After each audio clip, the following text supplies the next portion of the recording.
Hello everyone, welcome back to another lecture of chemical bonding, that is lecture number 9। तो आज है chemical bonding का lecture number 9। तो last lecture 9 lecture number 8 में हमने क्या देखा था, मतलब हमने स्टार्ट किया था हाइब्रिडाइजेशन। हमने हाइब्रिडाइजेशन क्यों आया और हाइब्रिडाइजेशन होता क्या है वो हमने देखा था। तो what is hybridization? Hybridization is nothing but the mixing of orbitals of different energy to form orbitals of the same energy. मतलब जो ऑर्बिटल्स थे वो अलग अलग एनर्जी लेवल पे थे, तो सबका बॉन्ड लेंथ और बॉन्ड एंगल, बॉन्ड एनर्जी, ये सब अलग अलग आ रहा था। तो ऐसा एक हाइपोथेटिकल कॉन्सेप्ट लाया गया, ऐसा एक आइडिया लाया गया, उसको हम हाइब्रिडाइजेशन बोलते हैं। तो अलग अलग एनर्जी लेवल पे होने के कारण ऐसा होता था, ऐसा अज्यूम किया गया। तो दोनों सबका ऑर्बिटल का एनर्जी लेवल अगर सेम कर देंगे तो ऐसा बॉन्ड एनर्जी, बॉन्ड ऑर्डर, ये सब में डिफरेंस नहीं होगा, इसलिए हाइब्रिडाइजेशन आया था। तो मैं आपको बताया था हाइब्रिडाइजेशन क्यों आया, कैसे आया और क्या होता है। तो हमने लास्ट लेक्चर में हाइब्रिडाइजेशन स्टार्ट किया था और इस लेक्चर में हम हाइब्रिडाइजेशन खत्म करेंगे, यानी आज हाइब्रिडाइजेशन खत्म हो जाएगा। तो आज के लेक्चर में हम क्या करेंगे, उसके आगे के टॉपिक, मतलब उसके आगे के जितने भी हाइब्रिडाइजेशन के ऊपर पॉइंट्स है वो सब देखेंगे।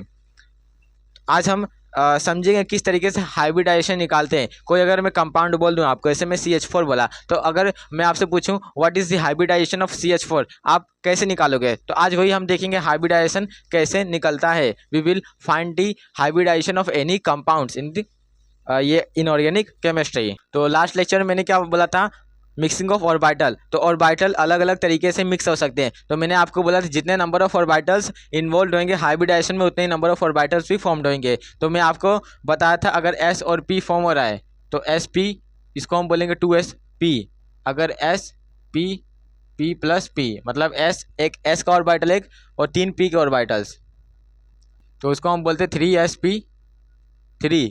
इस तरीके से हम नाम देते थे। तो मैंने आपको यही बताया था कि जो ये ऑर्बिटल्स होते हैं इस तरीके से 3D में अरेंज हुए रहते हैं कि इन लोग का जो रिपल्सन है वो मिनिमाइज हो सके। अब इसी के ऊपर जो SP, SP2, SP3, SP3D, SP3D1, SP3D2, SP3D3, ये सब का स्ट्रक्चर अलग अलग आता है। तो आज वही हम देखेंगे SP का स्ट्रक्चर क्या होगा, स्ट्रक्चर, या फिर मैं सिंपली बोल सकूं SP का ज्योमेट्री क्या होगा, SP2 का ज्योमेट्री क्या होगा, SP3 का ज्योमेट्री क्या होगा। तो आज वही सब देखेंगे, प्लस एस्टिमेशन ऑफ हाइब्रिडाइजेशन या फिर कैलकुलेशन ऑफ हाइब्रिडाइजेशन, वो सब देखेंगे। आई होप आपने पिछला लेक्चर देखा होगा। तो चलिए आज का लेक्चर स्टार्ट करते हैं। यहाँ पे मैं डिवाइड कर देता हूँ, ठीक है। तो अभी हम देखेंगे SP का ज्योमेट्री, S और एक P, एक S और एक P जब मिक्स होंगे तो वो किस तरीके से अरेंज होंगे। तो एक S ऑर्बिटल, एक ऑर्बिटल। अब जो हाइब्रिड ऑर्बिटल होता है उसका शेप कैसा होता है, इस तरीके का। तो अब बड़ा बनाऊं तो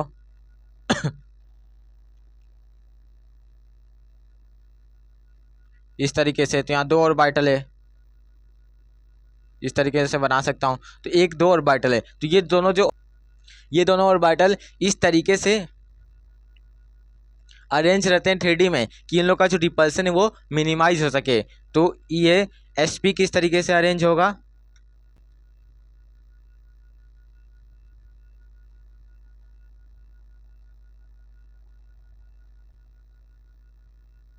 SP का जो स्ट्रक्चर होगा वो इस तरीके से होगा, स्ट्रक्चर बोले या फिर ज्योमेट्री। तो इन दोनों के बीच में एंगल कितना रहेगा, 180 डिग्री का।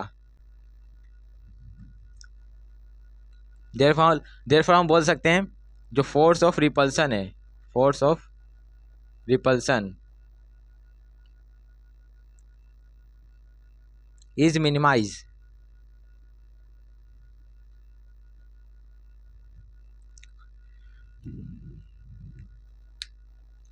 थ्री डी में इस तरीके से अरेंज हुआ 180 डिग्री पे, कुछ एकदम मैक्सिमम ये एंगल, यहाँ पे मैं लिख सकता हूँ मैक्सिमम एंगल, मैक्सिमम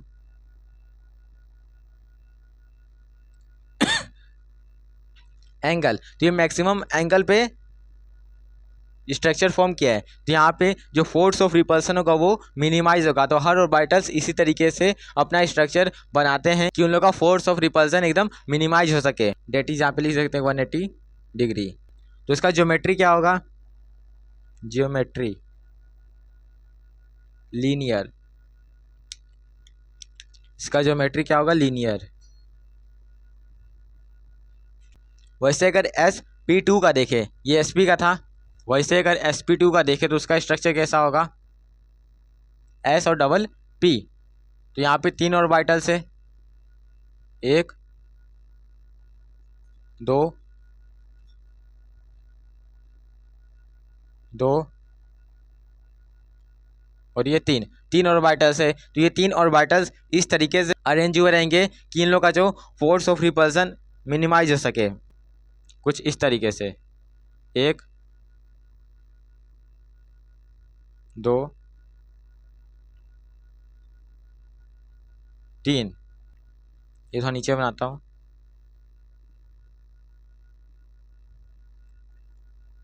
तो आपको दिखा ये कैसा स्ट्रक्चर है, यहाँ पे कैसा स्ट्रक्चर, ये ट्रायंगल जैसा, और ये प्लेन पे, तो इसको हम बोलते हैं ट्रायगोनल प्लेनर। तो यहाँ पे जो बॉन्ड एंगल होगा वो 120 डिग्री होता है, 120 डिग्री होता है मैक्सिमम है, 120 डिग्री। यहाँ पे लिख सकता हूँ बॉन्ड एंगल 120 डिग्री, देयरफॉर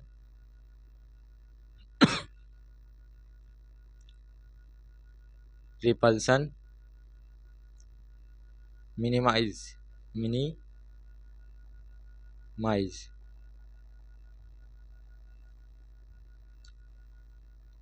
का ज्योमेट्री कैसा है, फिर ज्योमेट्री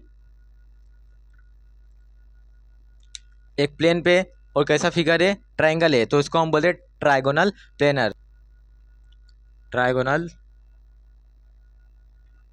प्लेनर। प्लेन पे और कैसा स्ट्रक्चर है, ट्रायंगल जैसा, इसे इसके ज्योमेट्री को हम बोलेंगे ट्रायगोनल प्लेनर, और इसको बोलते हैं लीनियर। तो sp होता है लीनियर, sp2 होता है ट्रायगोनल प्लेनर, sp3 होता है टेट्राहेड्रल, फिर sp3d1, ये सब अभी हम देखेंगे। तो अब इसके बाद देखते हैं कि ये था sp2। अब देखते हैं sp3 का किस तरीके से स्ट्रक्चर होता है। तो मैं इसको इरेज करता हूँ, फिर वो बनाता हूँ।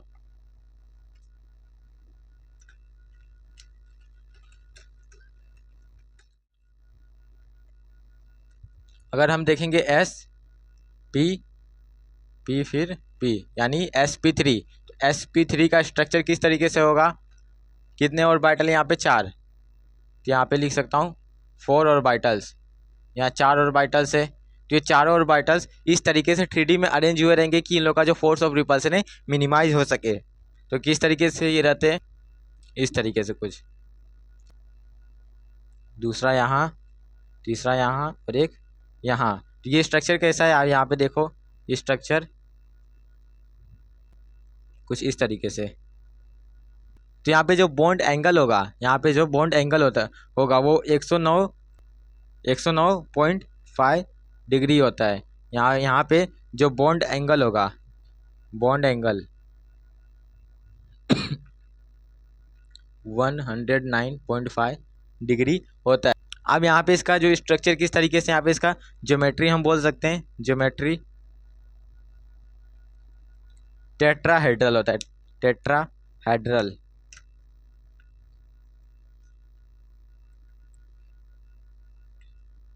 इसको हम बोलते हैं टेट्राहेड्रल। तो यहाँ पे पहले हमने देखा sp का जो स्ट्रक्चर था वो क्या था, लीनियर। sp का कैसा स्ट्रक्चर था, लीनियर। sp2 का ट्रायगोनल प्लेनर और sp3 का टेट्राहेड्रल। वैसे ही sp3d1 का अलग होगा, sp3d2 का अलग होगा, sp3d3 का अलग होता है। अब देखो sp2 और sp3 ये तीनों जितने भी ऑर्बिटल्स है, क्या इसका जो साइज होता है वो सेम होता है। तो अब वो देखते हैं हम। जिसका साइज मान लो इस तरीके से आप समझो, यहाँ पे मैं एक प्योर s ऑर्बिटल लेता हूँ, एक प्योर p ऑर्बिटल, ये प्योर s ऑर्बिटल, इसलिए एकदम ये परफेक्टली स्फेरिकल है। और एक प्योर p ऑर्बिटल लेते हैं, ये क्या है, pure p orbital, p orbital. अपने को ये देखना है कि sp sp2 sp3 ये जितने भी ऑर्बिटल्स फॉर्म होंगे उन लोग का जो साइज है वो कैसा होगा। मान लो मैं sp यहाँ बनाता हूँ, ये sp, और मान लो ये sp2 और ये sp3 3। अब मैं ऐसा क्यों बनाया, यहाँ पे इलोंगेशन कम है, यहाँ इलोंगेशन ज़्यादा है, यहाँ पे और ज़्यादा है, ऐसा मैं क्यों बनाया। तो यहाँ पे आप देखो परसेंटेज एस एस कैरेक्टर किसका ज़्यादा है, तो percentage S character, percentage S character वो हम कैसे निकालेंगे। यहाँ पे क्या, ये एस पी है, ये एस पी और ये एस पी 2, ये एस पी 3, इस तरीके से। तो इसमें एस कितना होगा, तो यहाँ पे 2 है, इतना कितना 50%। इसमें परसेंटेज एस कितना होगा 1 बाई कितने, यहाँ पे 2 3 है, 3 इंटू 100 कितना आएगा 33%। इसमें कितना होगा 1 बाई 4 इंटू 100 25%। तो आपको दिख रहा होगा यहाँ पे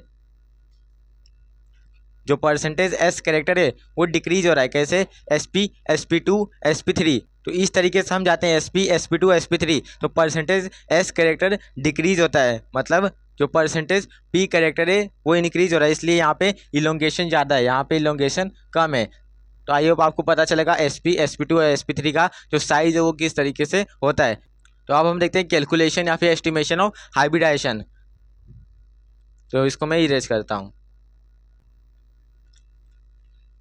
तो कैलकुलेशन ऑफ हाइब्रिडाइजेशन टॉपिक है अपना, कैलकुलेशन ऑफ हाइब्रिडाइजेशन, यानी हाइब्रिडाइजेशन किस तरीके से हम कैलकुलेट करें, hybridisation.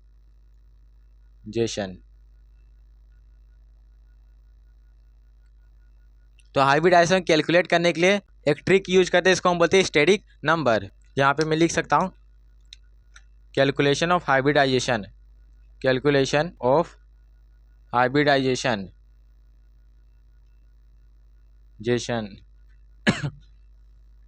is done with the help of static number, with the help of steric number. अब स्टेरिक नंबर क्या होता है तो अभी मैं आपको बताता हूँ। स्टेरिक नंबर की हेल्प से हम हाइब्रिडाइजेशन निकालते हैं। हाईलाइट। तो हाइब्रिडाइजेशन हम कैसे निकालते हैं, स्टेरिक नंबर का यूज करते हैं। अब स्टेरिक नंबर क्या होता है, अब स्टेरिक नंबर का एक फॉर्मूला होता है, steric number which is equal to total sigma bonds formed by central atom plus total lone pair present on the central atom. इसका एक फॉर्मूला होता है, ये आपको याद करना पड़ेगा, तभी आप हाइब्रिडाइजेशन निकाल सकते हो। तो स्टेरिक नंबर का एक फॉर्मूला होता है, steric number which is equal to total sigma bond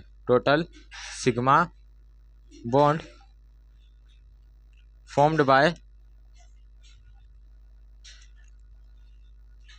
central atom. अपने को सेंट्रल एटम का देखना है, central atom plus total lone pair present on central atom.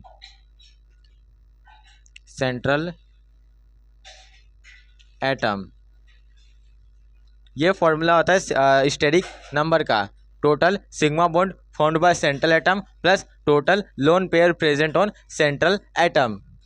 अब जैसे मान लो स्टेरिक नंबर किसी का 2 हुआ, सबसे कम ये होता है, स्टेरिक नंबर मान लो 2 है, तो उसका जो हाइब्रिडाइजेशन हो जाएगा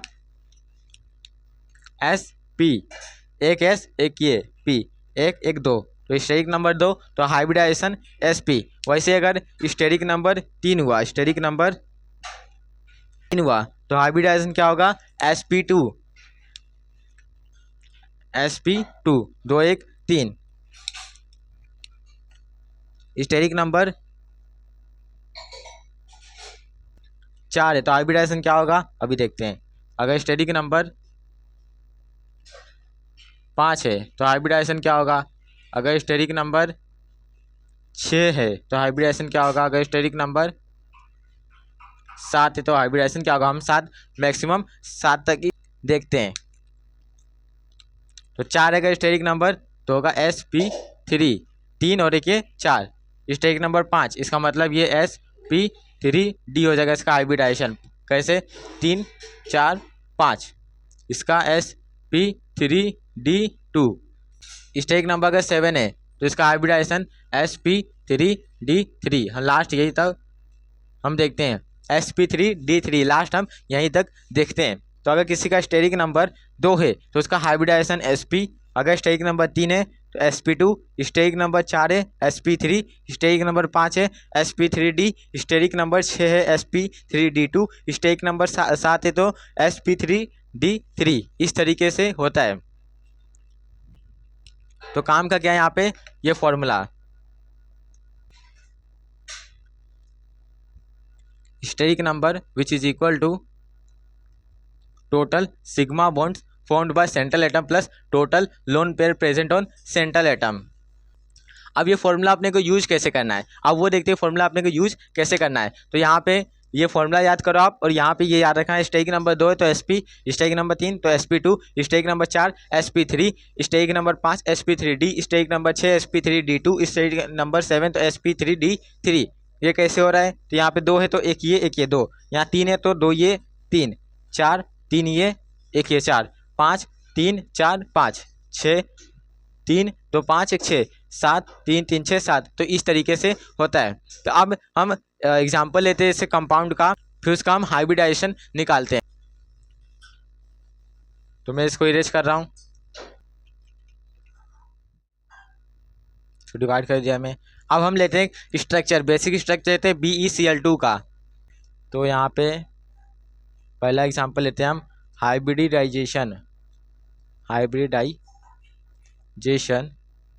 इन BeCl2 लेते हैं। BeCl2 का हाइब्रिडाइजेशन क्या होगा, तो यहाँ पे अपने को निकालना होगा सिग्मा बॉन्ड और लोन पेयर। तो आप सिग्मा बॉन्ड और लोन पेयर कैसे निकालेंगे, तो मैं आपको लिविस डॉट स्ट्रक्चर बताया था, या फिर आप ऐसे भी कॉमन सेंस से समझ सकते हो। अब बी के पास कैपेसिटी कितना होता है, 2 बॉन्ड बनाने का, बी 2 बॉन्ड बनाता है और क्लोरीन 1 1 बनाता है। तो इसका जो स्ट्रक्चर होगा किस तरीके से होगा, इस तरीके से। तो बी क्या हो जाएगा, यहाँ पे सेंट्रल एटम कम नंबर है प्रेजेंट है, तो ये सेंट्रल एटम, आई होप आपको सेंट्रल एटम निकालने आ गया होगा। तो बी सेंट्रल एटम है, तो यहाँ पे क्लोरीन इस तरीके से अटैच्ड होगा। तो यहाँ पे देखो कितने लोन पेयर है और कितना सिग्मा बॉन्ड्स है। तो यहाँ पे 2 सिग्मा बॉन्ड है और 0 लोन पेयर है। तो यहाँ पे हियर ऐसा लिख सकते हैं, हियर 2 सिग्मा बॉन्ड्स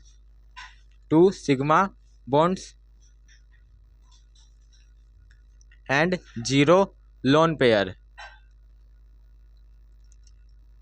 तो देयरफॉर स्टेरिक नंबर क्या हो जाएगा, steric number which is equal to total sigma bonds. यहाँ पे पहले फॉर्मूला लिखता हूँ, total sigma bonds plus lone pair, ये होता है शॉर्ट में मैं लिखा lone pair, total lone pair. तो टोटल सिग्मा बॉन्ड कितने 2, लोन पेयर कितना है 0, तो इसका स्टेरिक नंबर होगा 2। अगर स्टेरिक नंबर 2 है देयरफॉर हाइब्रिडाइजेशन क्या हो जाएगा, आप बोलो, हाइब्रिडाइजेशन क्या हो जाएगा, sp हो जाएगा, sp। स्टेरिक नंबर अगर 2 है तो वहाँ पे हाइब्रिडाइजेशन क्या हो जाएगा, sp, 1 और 1 2। तो स्टेरिक नंबर अपना 2 आया, तो हाइब्रिडाइजेशन क्या हो गया इसका, sp। यानी अगर आपसे कोई पूछे कि BeCl2 का हाइब्रिडाइजेशन क्या है तो आप बोलना sp। अब ऐसे हम दूसरा एक एग्जांपल लेते हैं, हाइब्रिडाइजेशन इन BF3, हाइब्रिडाइजेशन इन BF3। अब BF3 के केस में देखते हैं इसका हाइब्रिडाइजेशन क्या होगा। तो अपने को सबसे पहले सिग्मा बॉन्ड और लोन पेयर निकालना होगा। सिग्मा बॉन्ड लोन पेयर कैसे निकालेंगे, सबको पता है, बोरॉन वैलेंस शेल में क्या होते हैं, 3 रहते हैं, 2,3 होता है ना, 2,3, तो 3 है तो इसके पास 3 बॉन्ड ये बनाएगा, तो इस तरीके से बनेगा। यहाँ पे सेंट्रल एटम कौन है, बोरॉन, तो बोरॉन बीच में और एक ये 3F, इस तरीके से। आई होप आपको स्ट्रक्चर बनाना आता ही होगा देख के। तो यहाँ पे कितने सिग्मा बॉन्ड है, कितने लोन पेयर है, तो यहाँ पे कोई लोन पेयर नहीं है, और सिग्मा बॉन्ड कितने 1 2 और 3। तो यहाँ पे ऐसा लिख सकते हैं, here 3 sigma bonds and 0 lone pair present. Therefore steric number क्या हो जाएगा? स्टेरिक नंबर क्या हो जाएगा? Total sigma bonds plus lone pair, यही होता है लोन पेयर। तो सिग्मा बॉन्ड कितने हैं? 1 2 3, यहाँ पे मैं लिख ही देता हूँ। 1 सिग्मा बॉन्ड, 2 सिग्मा बॉन्ड और ये 3, वैसे यहाँ पे एक ये था और एक ये 2, 3 सिग्मा बॉन्ड, 3 प्लस 0। तो स्टेरिक नंबर कितना हो गया? 3। स्टेरिक नंबर कितना है? 3। अगर स्टेरिक नंबर 3 है तो हम क्या लिख सकते हैं? जो हाइब्रिडाइजेशन होगा वो क्या होगा?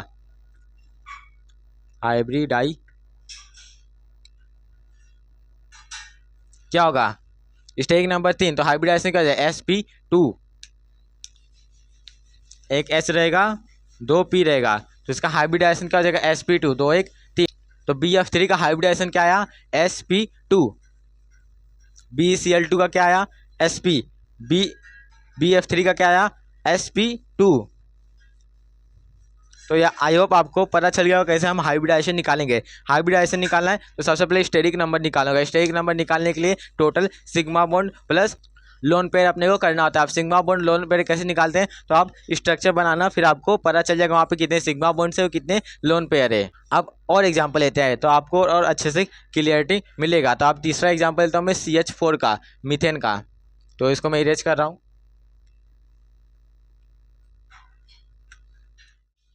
अब तीसरा हम एग्जांपल देख रहे हैं हाइब्रिडाइजेशन इन CH4। तो अब CH4 का हम स्ट्रक्चर बना के देखते हैं। तो यहाँ पे सेंट्रल एटम कौन है? C, तो C रहेगा बीच में।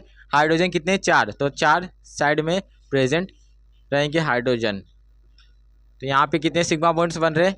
यहाँ पे लिख सकते हैं here 1 2 3 4, 4 sigma bonds formed, 4 sigma bonds formed and कितने? कोई भी लोन पेयर नहीं बन रहा है and 0 lone pair.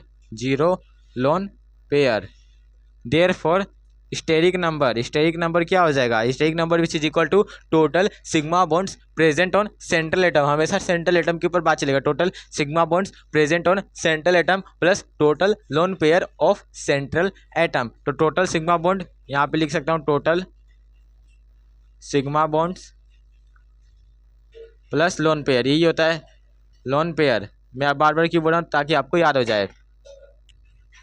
Sigma bond कितने? 4, लोन पेयर 0, तो स्टेरिक नंबर क्या हो गया? 4।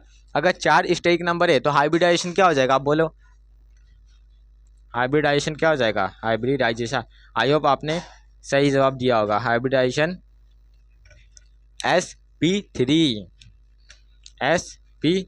अब यही क्यों हुआ? यहाँ पे 3 और 1 4, तो यहाँ पे स्टेरिक नंबर 4 है तो ये भी 4, तो sp3 हो जाएगा इसका hybridization. Steric number 2 hybridization sp, steric number 3 sp2, steric number 4 sp3, steric number 5 sp3d1, steric number 6 sp3d2, steric number 7 sp3d3। तो इस तरीके से स्टेरिक नंबर और हाइब्रिडाइजेशन का खेल होता है। तो CH4 का हाइब्रिडाइजेशन क्या है? sp3। अब इसको आप फील कर सकते हो, इसलिए मैंने आपको एक्साइटेशन थ्योरी बताया था। अब इसको फील कैसे करोगे? sp3 का मतलब क्या है? अब हाइब्रिडाइजेशन का मतलब क्या है? Mixing of orbital. Mixing of orbital का मतलब, इसलिए मैंने आपको एक्साइटेशन थ्योरी बताया था। एक्साइटेशन थ्योरी में भी इस ऑर्बिटल का ही खेल होता है। तो अब इसको आप फील कर सकते हो। तो अब यहाँ पे हम फील करते हैं कैसा? sp3 का मतलब क्या है? यहाँ पे फील करो, फील व्हाट इज sp3 का मतलब क्या है? तो CH4 का हम एक्साइटेशन थ्योरी के हिसाब से यहाँ पे ऑर्बिटल हम बनाते हैं। तो carbon central atom, right, carbon central atom है, ये तो पता ही है। तो इसका इलेक्ट्रॉनिक कॉन्फ़िगरेशन क्या हो जाएगा? 1s2 2s2 2p6 2p2। तो ये है वैलेंस सेल, ये है वैलेंस सेल। अब वैलेंस सेल का हम ग्राउंड स्टेट पे देखेंगे। इसके बाद हम फर्स्ट एक्साइटेड स्टेट पे अगर इसको देखेंगे तो किस तरीके से इसका स्ट्रक्चर था, आई होप आपने लेक्चर नंबर 7 अटेम्प्ट किया होगा। तो यहाँ पे एक इस तरीके से था, एक ये मतलब एक था 2s और एक था 2p। तो 2p में 3 ऑर्बिटल्स होते हैं, इसमें एक, तो यहाँ पे एक, यहाँ पे एक और एक ये 2p। sp3 का यहाँ मतलब क्या है, CH4 हम देख रहे हैं, इसलिए यहाँ पे मैं CH4 का एग्जाम्पल ले रहा हूँ। तो यहाँ पे sp3 का मतलब क्या है, यहाँ पे एक s का ऑर्बिटल एक p का ऑर्बिटल, तो यहाँ पे क्या हो रहा है, मिक्सिंग हो रहा है, किसका, एक s का एक और 3 p का, तो यहाँ पे तो मिक्सिंग हो रहा है। ये क्या अभी अलग एनर्जी लेवल अलग अलग है इन लोग का, यहाँ पे तो इसे दिखाया हूँ मैं, लेकिन एनर्जी लेवल अलग अलग है। तो जो हाइब्रिडाइजेशन sp3 का, इसका मतलब क्या है, एक s है और p3 है, तो यही होता है फी, तो एक s और 3 p यहाँ पे कंबाइन हो रहे हैं। तो इस तरीके से sp3 हाइब्रिडाइजेशन का मतलब ये इस तरीके से आप फील कर सकते हो। अब ये तो हमने देख लिया CH4 का। अब इसके बाद एक और कंपाउंड लेते हैं हम, तो मैं इसको इरेज कर रहा हूँ। अब देखते हैं हम PCl5 में किस तरीके से हाइब्रिडाइजेशन होता है, और PCl5 का भी हम फीलिंग देखते हैं, मतलब फील करते हैं कैसा जो हम हाइब्रिडाइजेशन निकाले, और एक्साइटेशन थ्योरी में किस तरीके से आता है वो भी देखेंगे। तो मैं इसको इरेज कर रहा हूँ।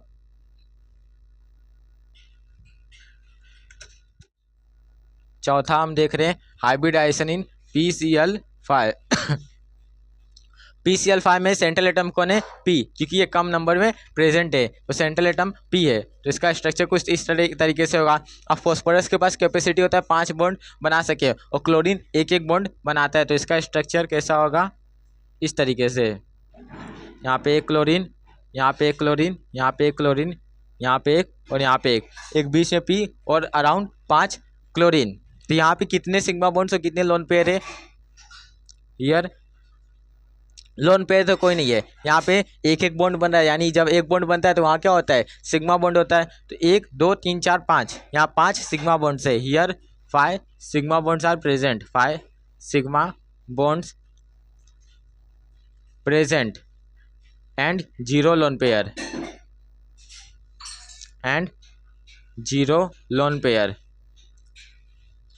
इसका मतलब इसका स्टेरिक नंबर क्या हो जाएगा, स्टेरिक नंबर किसके इक्वल होता है, total sigma bonds formed by central atom plus total lone pair on the central atom. तो टोटल सिग्मा बॉन्ड कितने हैं यहाँ पे, 5 प्लस लोन पेयर 0, तो स्टेरिक नंबर कितना आ गया, 5। अगर स्टेरिक नंबर 5 है तो हाइब्रिडाइजेशन क्या हो जाएगा, आप बताओ हाइब्रिडाइजेशन क्या हो जाएगा। 5 का मतलब क्या है, एक S होगा, 3 P होगा, एक D होगा, तभी टोटल 5 हो रहे हैं। यहाँ पे एक S P कितना रहेगा, 3, D रहेगा 1, ये हो जाएगा हाइब्रिडाइजेशन ऑफ PCl5। 5 है, 3 1 4 1 5, 3 4 1 5, तो यहाँ 5 स्टेरिक नंबर, तो sp3d1। तो PCl5 का जो हाइब्रिडाइजेशन होता है वो होता है sp3d1। अब इसको आप फिल करो, फिल करने का मतलब क्या है कि यहाँ पे किस तरीके से जो ऑर्बिटल्स है वो मिक्स हो रहे होंगे। तो यहाँ पे फिल करो आप एक्साइटेशन थ्योरी से, fill of sp3d1 excitation theory से। तो यहाँ पे सेंट्रल एटम फॉस्फोरस है, इसका हम ग्राउंड स्टेट पर देखेंगे तो यहाँ पे इतने बॉन्ड अवेलेबल नहीं रहेंगे 5। अगर इसको पहले एक काम करते ग्राउंड स्टेट पर हम देखते हैं, तो P क्या है, सेंट्रल एटम, P है सेंट्रल एटम, तो इसका जो इलेक्ट्रॉनिक कन्फिग्रेशन है वो क्या होता है, electronic configuration 1s2 2s2 2p 6 3s2 3p3। तो ये जो है यहाँ पे 3s2 3p3, ये क्या है, वैलेंस सेल, तो ये वैलेंस सेल। अब इसको हम ग्राउंड स्टेट पर देखते हैं, तो ग्राउंड स्टेट पर अगर देखेंगे तो यहाँ 3 है, यानी 3 सिर्फ बॉन्ड बना सकता है ये, लेकिन ऐसा रियलिटी में नहीं होता, इन जनरल ऐसा नहीं होता। तो ये फर्स्ट एक्साइटेड स्टेट पर चले जाएगा। तो इसका जो फर्स्ट एक्साइटेड स्टेट होगा किस तरीके से होगा, ये रहेगा 3s, इसके बाद 3p, फिर इसके बाद यहाँ पे 3d भी आ जाता है, एक 5, एक आता है यहाँ पे 3d, यहाँ पे एक इलेक्ट्रॉन 2 3 4 1 5, यहाँ का एक इलेक्ट्रॉन यहाँ आ जाता है। तो यहाँ पे जो हाइब्रिडाइजेशन है वो क्या है, sp3d1। तो यहाँ पे देखो एक S है, 3 P है, एक D है। हाइब्रिडाइजेशन क्या था, एक S था 3p था, d 1 था, तो यही 3 तो ऑर्बिटल से मिक्स होंगे। तो फील आपका है ना किस तरीके से sp3d1 का मतलब क्या है, यहाँ एक s का ऑर्बिटल मिक्स हो रहा है, 3 p के ऑर्बिटल्स मिक्स हो रहे हैं, एक d का ऑर्बिटल मिक्स हो रहा है। तो यही होता है हाइब्रिडाइजेशन और एक्साइटेशन थ्योरी में एक लिंक। अब एक काम करते हैं, हम ऐसे कंपाउंड्स लेते हैं जिसके ऊपर कुछ चार्ज हो, तो चार्ज वाले कंपाउंड लेते हैं, अब उसका हम हाइब्रिडाइजेशन निकालते हैं। तो मैं इसको इरेज कर रहा हूँ।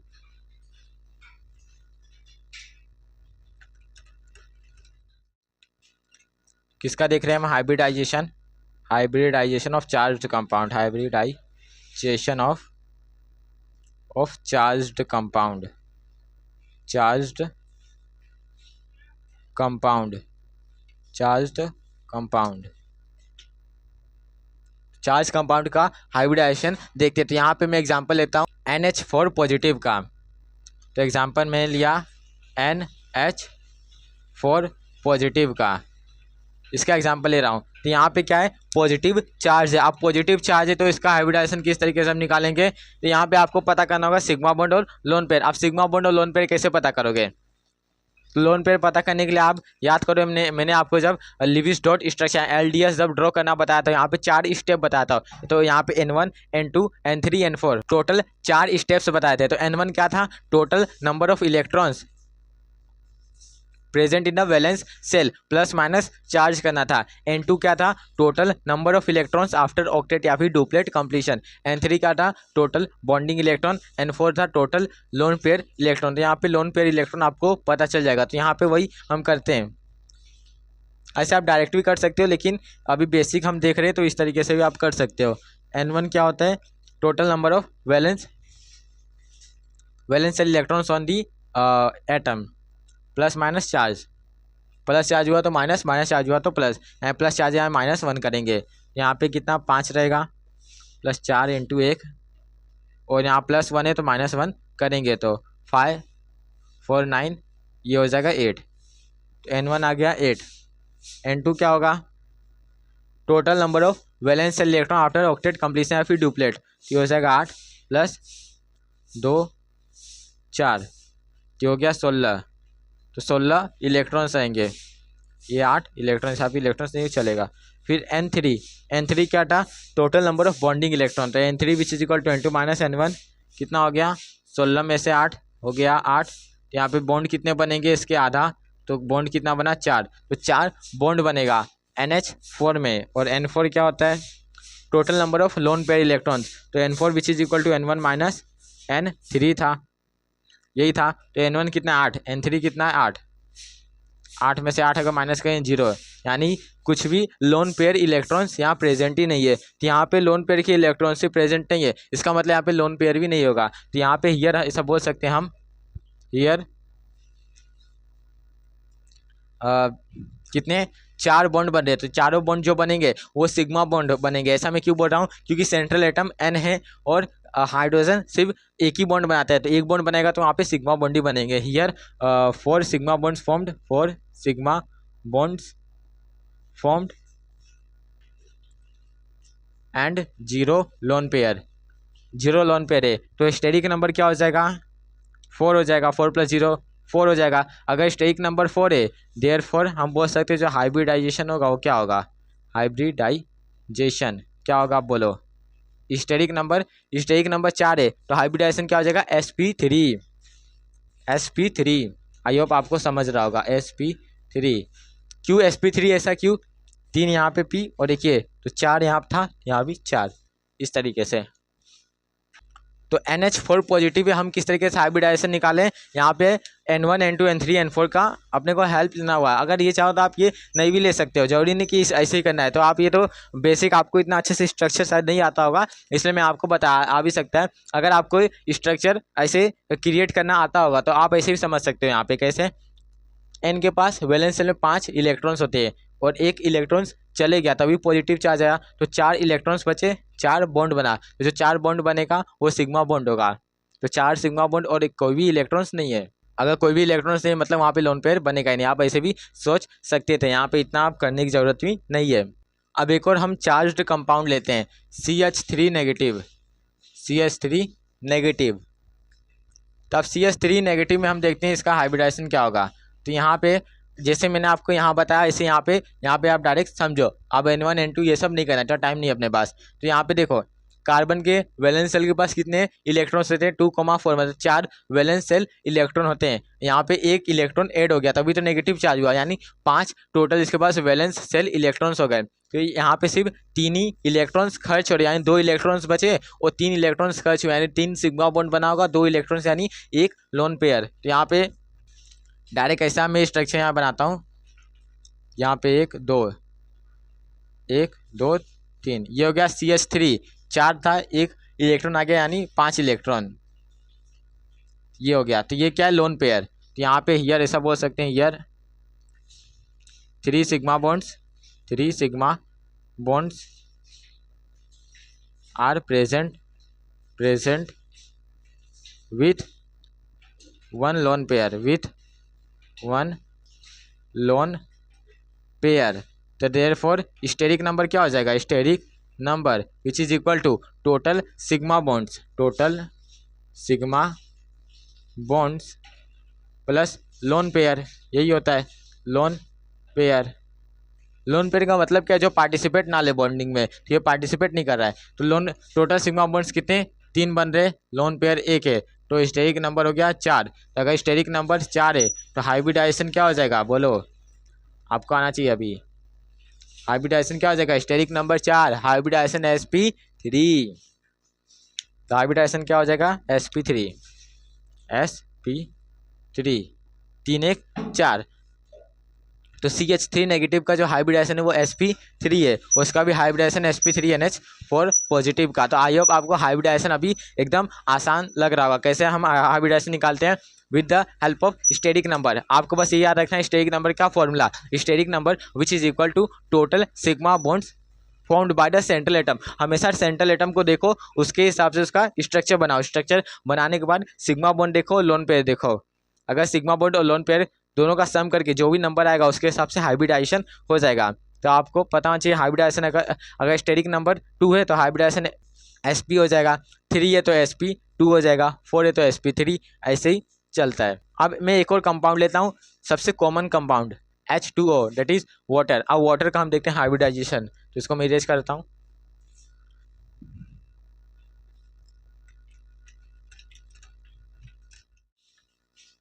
देखते हैं hybridisation of H2O, hybridisation of H2O मतलब वाटर का हम हाइब्रिडाइजेशन देखते हैं। तो यहाँ पे सेंट्रल एटम कौन है, सेंट्रल एटम कौन है, O मतलब ऑक्सीजन। अब ऑक्सीजन के पास कितने वैलेंस सेल इलेक्ट्रॉन्स होते हैं 2,6, यानी इसके पास 6 वैलेंस सेल इलेक्ट्रॉन्स आएंगे। सेंट्रल एटम ये तो बीच में इसको बना दिया, तो इसके पास 6 वैलेंस सेल इलेक्ट्रॉन्स आएंगे, 2 2 4 और ये 6, या फिर एक ऐसे डिनोट कर दो 1 2 3 4 1 5 1 6। इसके पास 6 वैलेंस सेल इलेक्ट्रॉन्स है। अब यहाँ H2 है, हाइड्रोजन एक बॉन्ड बनाता है, तो यहाँ पे एक बॉन्ड बनेगा, हाइड्रोजन एक अपना इलेक्ट्रॉन लेके आएगा, तो यहाँ पे एक बॉन्ड बनेगा, यहाँ एक बॉन्ड बनेगा। अब जो एक बॉन्ड फॉर्म हुआ है, हाइड्रोजन एक बॉन्ड बनाता है, तो जो पहला बॉन्ड फॉर्म होता है वो होता है सिग्मा बॉन्ड। यहाँ पे कितने सिग्मा बॉन्ड्स फॉर्म्ड हो रहे हैं 2, एक ये सिग्मा बॉन्ड एक ये सिग्मा बॉन्ड। अब यहाँ पे क्या हो रहा है, खास बात यहाँ पे ये कि यहाँ पे लोन पेयर प्रेजेंट है, ऑक्सीजन के पास लोन पेयर प्रेजेंट है, तो यहाँ पे एक लोन पेयर 2 लोन पेयर। यहाँ पे सिंपली क्या हो रहा है, here 2 sigma bonds are present, ऐसा सिंबल में 2 सिग्मा बॉन्ड है प्लस कितने 2 लोन पेयर है, 2 लोन पेयर्स, 2 लोन पेयर्स भी है। देयरफॉर इसका स्टेरिक नंबर क्या हो जाएगा, स्टेरिक नंबर। अब डायरेक्ट मैं पूरा फॉर्मूला लिखता हूँ ताकि आपको याद होते चले। तो steric number which is equal to total sigma bond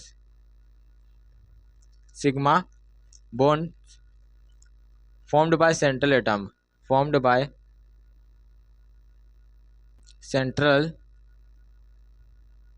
atom plus total lone pair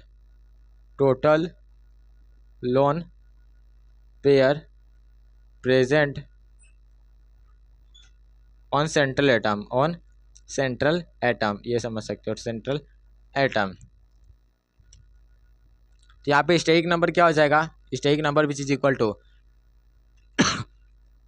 2 sigma 2 lone pair. तो स्टेरिक नंबर हो गया 4। अगर स्टेरिक नंबर 4 है तो जो हाइब्रिडाइजेशन है वो क्या हो जाएगा, हाइब्रिडाइजेशन,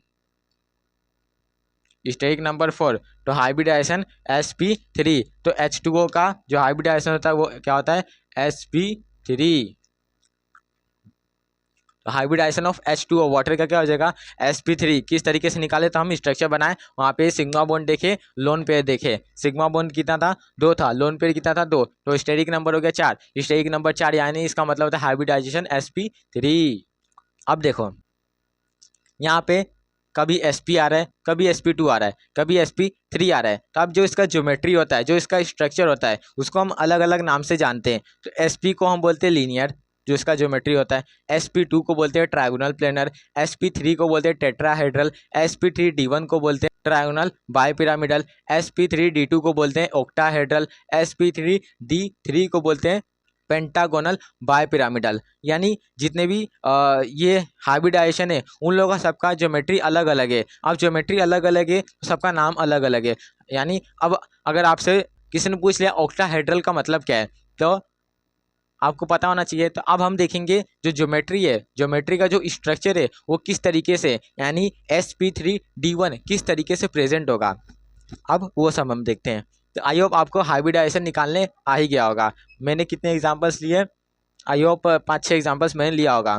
तो इससे आपको पता चल गया होगा कैसे हम हाइब्रिडाइजेशन निकालते हैं। चार्ज एटम में भी आपको पता चल गया होगा और इस तरीके के कंपाउंड में भी आपको पता चल ही गया होगा। तो मैं इसको इरेज करता हूँ। अब वो देखते हैं हम ज्योमेट्री एंड इट्स स्ट्रक्चर।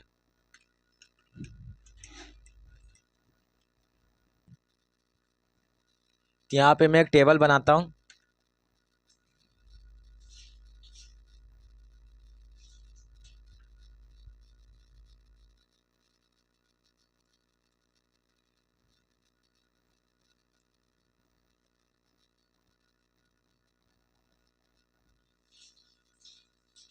यहाँ पे हाइब्रिड ऑर्बिटल्स लेते हैं हम, हाइब्रिडाइज्ड ऑर्बिटल्स, मतलब sp sp2 sp3 ये सब देखेंगे। और यहाँ पे देखेंगे सबका ज्योमेट्री, ये ज्योमेट्री, ऐसे आपको समझने में आसानी होगा। तो पहला क्या होता है sp। तो sp का जो ज्योमेट्री होता है वो क्या होता है, लीनियर। तो पहले एक काम करता हूँ, मैं इस तरीके से कॉलम बना देता हूँ, कॉलम नहीं, इस तरीके से डिवाइड कर देता हूँ। sp दूसरा होता है sp2, तीसरा क्या होता है sp3,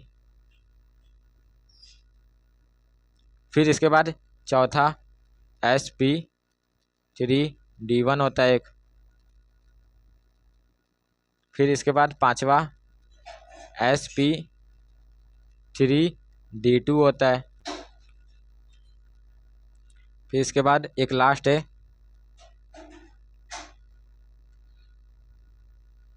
छठवा sp3d3। अब सबका ज्योमेट्री अलग अलग होता है, अभी मैंने आपको बताया। तो जो sp का ज्योमेट्री होता है वो क्या होता है, लीनियर, लीनियर, लीनियर होता है। अब कैसे होता है मैं बताऊंगा आपको। फिर sp2 का जो ज्योमेट्री होता है, अब जो ज्योमेट्री है ना, ऐसा जो ऑर्बिटल्स होते हैं ना वो 3D में इस तरीके से अरेंज हुए रहते हैं कि जो उन लोग का रिपल्सन है वो मिनिमाइज हो सके। उसी के कारण ये सब जो ज्योमेट्री वो सब आता है। तो जो ऑर्बिटल्स होते हैं वो अलग अलग शेप में अरेंज हुए रहते हैं, अपने मैक्सिमम बॉन्ड एंगल पे प्रेजेंट रहते हैं। इसके कारण अलग अलग ज्योमेट्री आता है, कभी लीनियर आएगा, ट्रायगोनल प्लेनर आएगा, कभी टेट्राहेड्रल आएगा, depending on the number of orbitals. तो sp2 का जो ज्योमेट्री होता है वो होता है ट्रायगोनल प्लेनर, ट्रायगोनल प्लेनर, क्योंकि ये प्लेन पे एक ट्रायंगल जैसा फॉर्म होता है। sp3 का कैसा होता है, टेट्राहेड्रल, टेट्राहेड्रल। फिर इसके बाद sp3d1 इसका कैसा आता है, ट्रायगोनल बाइपिरामिडल, 2 पिरामिड जैसे स्ट्रक्चर बनते हैं, मैं आपको बनाऊंगा अभी। Trigonal bye pyramidal. sp3d2 का कैसा आता है? ऑक्टाहेड्रल। ऑक्टाहेड्रल, अब इसका मतलब भी मैं बताऊंगा ऑक्टाहेड्रल का मतलब क्या है। फिर इसके बाद sp3d3 का जो ज्योमेट्री होता है वो क्या होता है? Pentagonal bipyramidal. Pentagonal pentagonal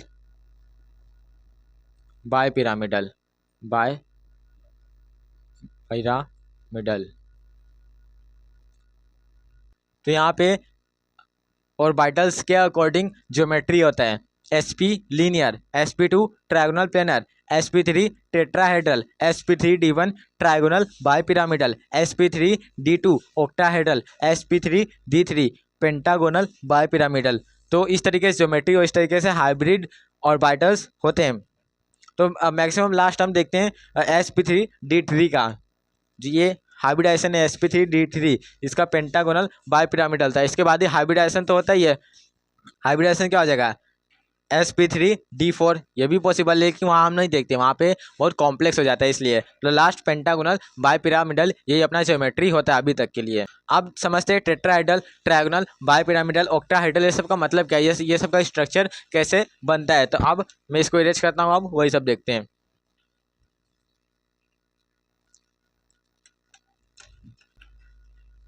तो हम पहले लेते हैं sp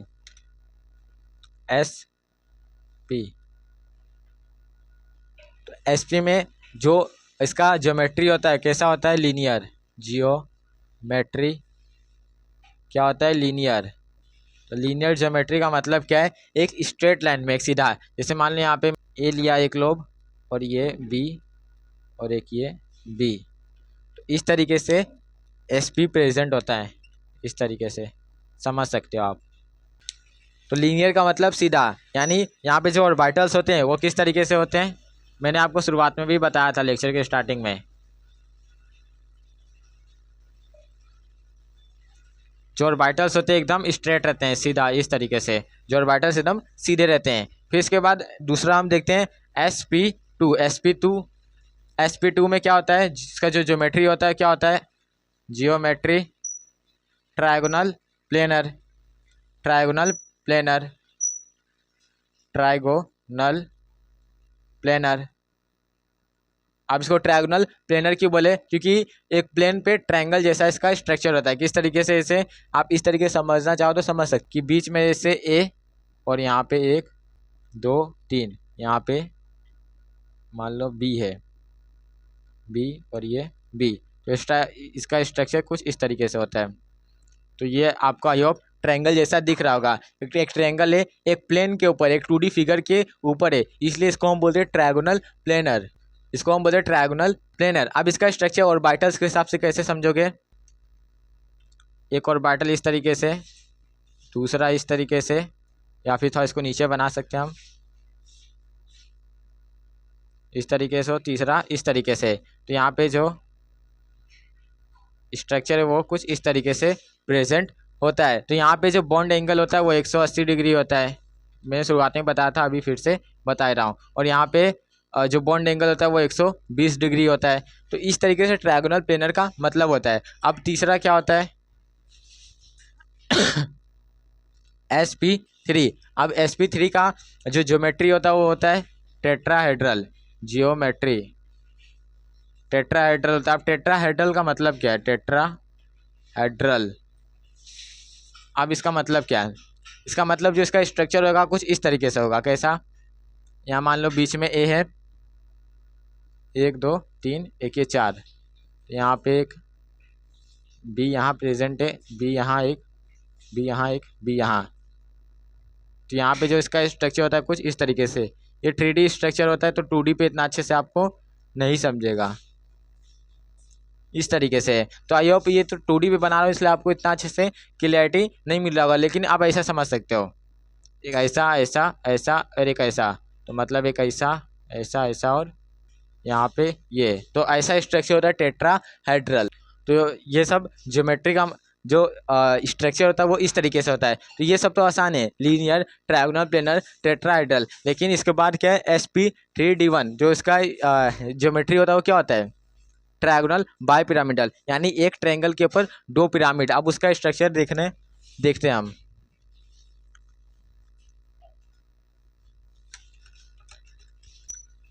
चौथा कौन सा, SP3D1 यही होता है। तो इसका ज्योमेट्री होता है, क्या होता है geometry, trigonal bipyramidal, trigonal bipyramidal, bipyramidal. तो बाय पिरामिडल, बाय का मतलब क्या होता है, दो, बाय का मतलब क्या होता है, दो, पिरामिडल मतलब दो पिरामिड, यानी यहाँ पे ट्रायंगल के ऊपर दो पिरामिड जैसे स्ट्रक्चर फॉर्म होंगे। तो इस दो को मैं ऊपर लिखता हूँ, दो, बाय का मतलब क्या होता है, दो, तो बाय पिरामिडल। तो इसका जो स्ट्रक्चर होगा आप जैसे समझ रहे थे, कैसे, यहाँ मान लो ये ए है और यहाँ पे पहले हम ट्रायंगल बना लेते हैं। ट्रायंगल जैसे ये हो गया बी, ये हो गया बी, ये हो गया बी। अब ये ट्रायंगल है, ये क्या है, एक ट्रायंगल है, ट्रायगोनल बाय पिरामिडल है। ट्रायंगल के ऊपर दो पिरामिड है, तो वो किस तरीके से है, इस तरीके से, एक यहाँ है, एक नीचे बी। अब इसको हम जॉइंट करते हैं तो आपको पिरामिड जैसा स्ट्रक्चर दिखेगा। एक यहाँ था हाइट पे, एक यहाँ, एक यहाँ और एक यहाँ। या फिर मैं इसको दूसरे कलर से बनाता हूँ तो आपको ज़्यादा अच्छे से समझे।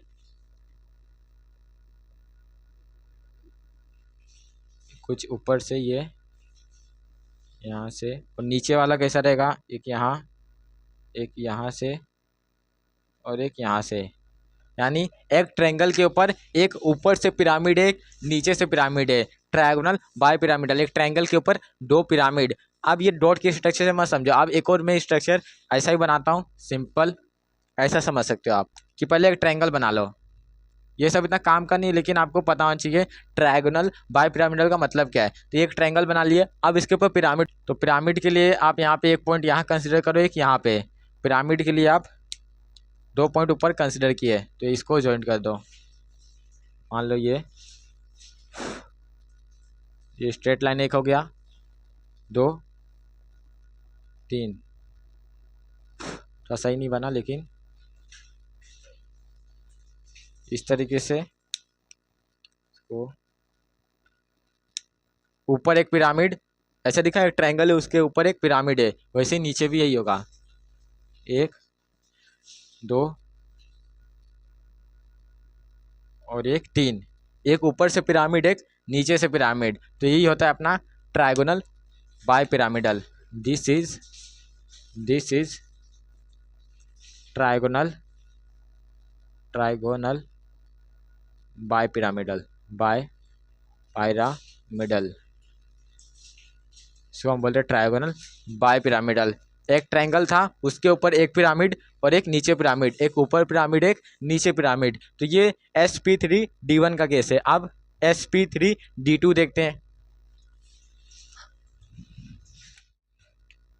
पांचवा SP3D2, इसका जो ज्योमेट्री होता है, जियोमेट्री क्या होता है, ऑक्टाहेड्रल। ऑक्टाहेड्रल का मतलब, ऑक्टाहेड्रल इसका मतलब होता है एक स्क्वायर के ऊपर दो पिरामिड। जैसे इसके पहले क्या है, ट्रायगोनल बाय पिरामिडल, एक ट्रायंगल के ऊपर दो पिरामिड। वैसे ही ऑक्टाहेड्रल का मतलब होता है एक स्क्वायर के ऊपर दो पिरामिड।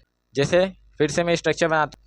मान लो बीच में ए है, यहाँ एक बी प्रेजेंट है, एक यहाँ भी है, यहाँ भी एक, यहाँ भी एक, ऊपर एक, नीचे। तो ये पहले तो स्क्वायर कंप्लीट करो, ये स्क्वायर इस तरीके से, फिर यहाँ इस तरीके से बना सकते हो। अब पिरामिड बनाओ, तो थोड़ा ऊपर बनाते हैं हम, थोड़ा ऊंचा रहेगा बी। अब ये एक स्क्वायर है, अब इसके ऊपर पिरामिड, इसके ऊपर पिरामिड कुछ इस तरीके से, कुछ इस तरीके से। एक स्क्वायर था उसके ऊपर पिरामिड, फिर यहाँ पे भी नीचे कुछ इस तरीके से। तो आई होप आपको था समझ रहा होगा। अगर नहीं समझ रहा तो यहाँ पे फिर एक स्ट्रक्चर में सिंपल सा ड्रॉ करता हूँ। एक स्क्वायर था, ऊपर एक पिरामिड, एक नीचे पिरामिड। तो पहले हम एक स्क्वायर बना लेते हैं। तो ये है एक स्क्वायर, तो उसके ऊपर एक पिरामिड। तो यहाँ पे एक पॉइंट में कंसीडर किया, एक नीचे पॉइंट कंसीडर किया। तो अब यहाँ पे पिरामिड बना देते हैं। ऊपर 1 2, तो सीधा इस तरीके से एक स्क्वायर था, उसके ऊपर आपको ऊपर से एक पिरामिड दिख रहा होगा, वैसे नीचे भी 1 2 3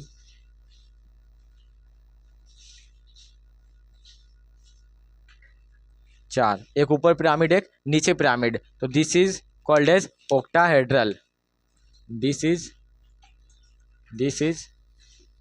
ऑक्टाहेड्रल। इस स्ट्रक्चर को हम बोलते हैं ऑक्टाहेड्रल। मतलब एक स्क्वायर के ऊपर